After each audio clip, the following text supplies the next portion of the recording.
अरे डीजे वाले छोरे अपनी स्टाइल में बजाना। डीजे के सामने आए, चल अपना बजा।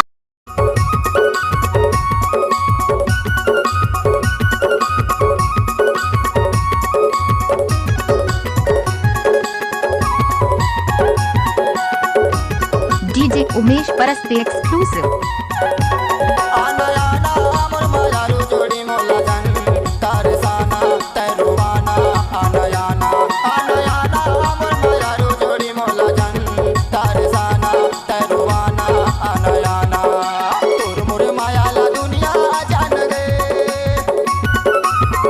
DJ Umesh Paraste exclusive.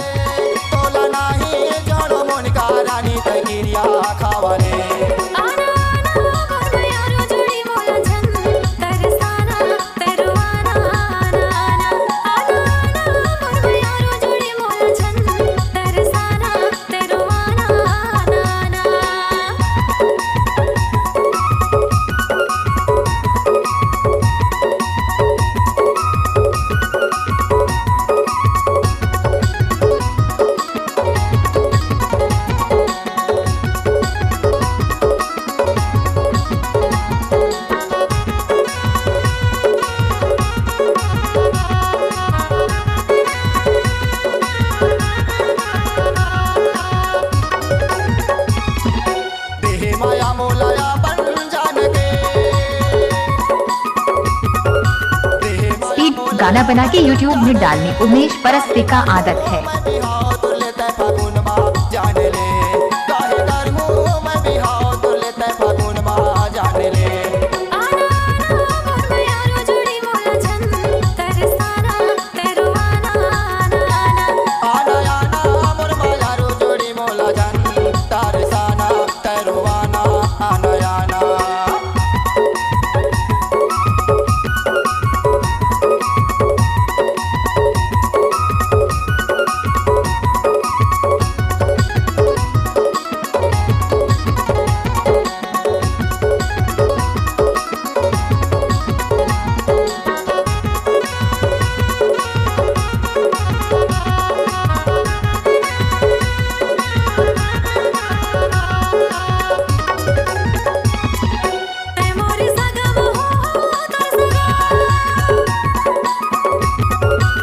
Mix by DJ Durgesh Parste.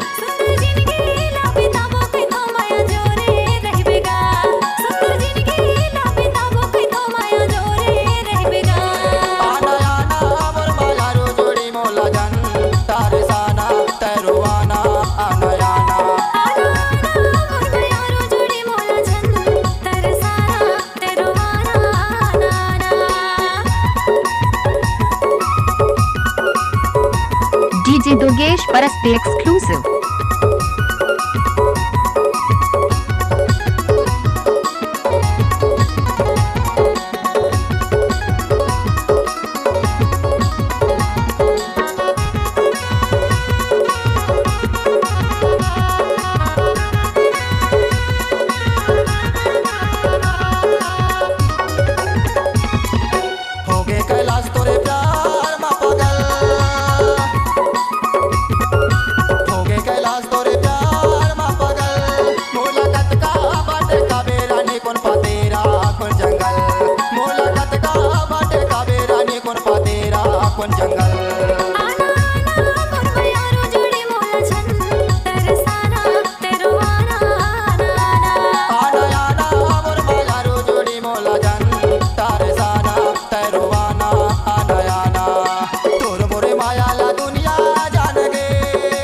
DJ Mukesh Parste exclusive.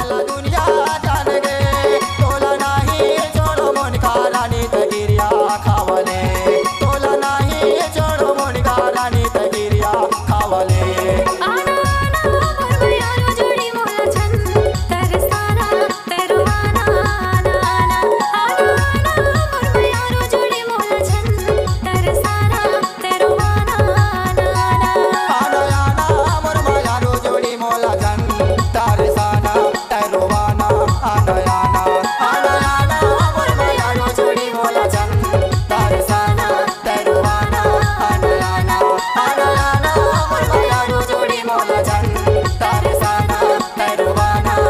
लीजिए उमेश परस्ते आमाखुल स्कूल टोलावारी।